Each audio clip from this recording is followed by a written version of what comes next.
acontecendo.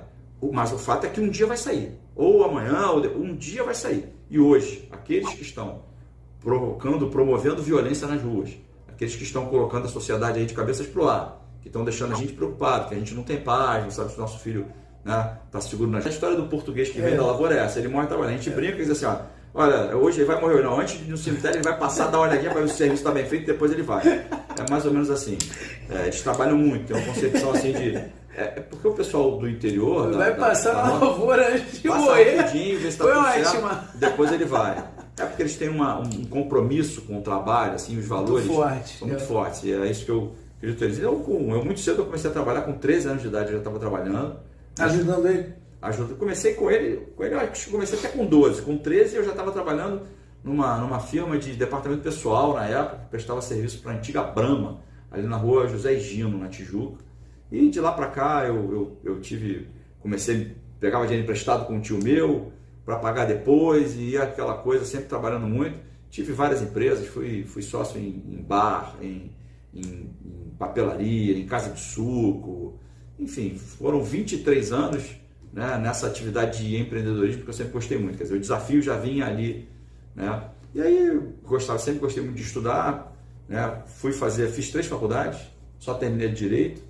Mas direito você já tinha esse pensamento de fazer direito por ser delegado, para ser delegado? Não. Ou foi uma coisa assim esporádica? Não, vou fazer, vou ver o que vai dar. Não, foi conduzido pela mão de amigos, né? Vamos fazer faculdade, vamos fazer concurso e tal. Naquela época, a gente está falando do ano 2000, 99, 2000, naquela época eu ainda tinha muito gravado na minha mente essa história de concurso é tudo carta marcada, porque algum tempo antes, não muito tempo antes, tinha havido fraudes em concurso, inclusive concurso para a justiça, e eu tinha isso muito gravado. Falei, não vou entrar nesse negócio, porque isso é tudo carta marcada, eu não conheço ninguém, não tenho conhecimento nenhum, não tenho influência nenhuma, a gente não vai conseguir, mas esse amigo insistiu, e eu, como eu gostava de estudar, eu fui porque gostava de estudar.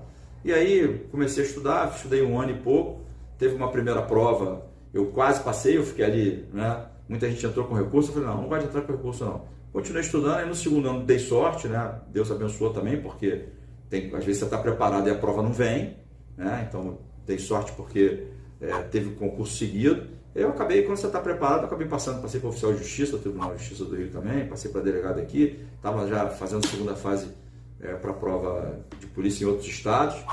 Mas aí fui para a polícia, e aí a minha mãe ficou muito assustada com essa história, né?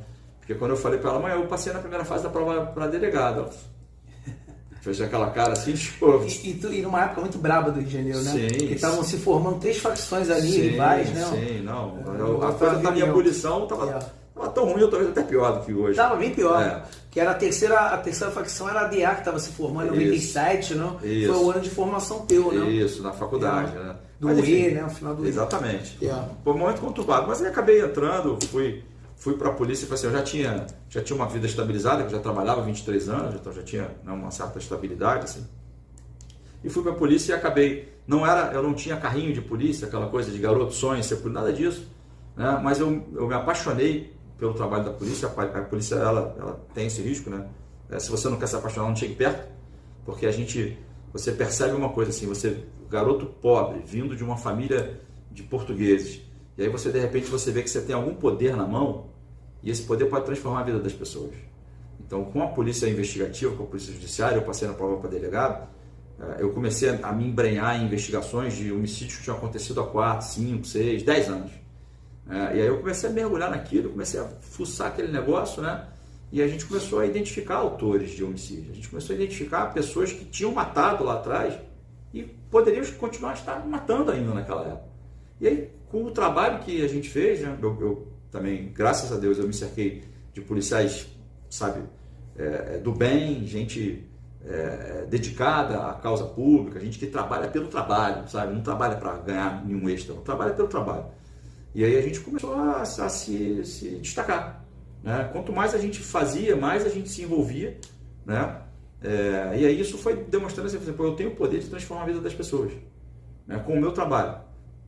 Depois, com o tempo, você precisa interpretar isso como algo que tem que ser só para você, anônimo, porque isso não é reconhecido, as pessoas não reconhecem isso, porque na realidade você está tirando de circulação o cara que dali a alguns dias ou algumas horas ia roubar alguém, ia estuprar uma mulher, ia matar alguém, e a gente tira aquele cara de circulação com o trabalho que a gente fez, né? Por conta do que ele já tinha feito no passado. E isso vai te dando assim um ânimo.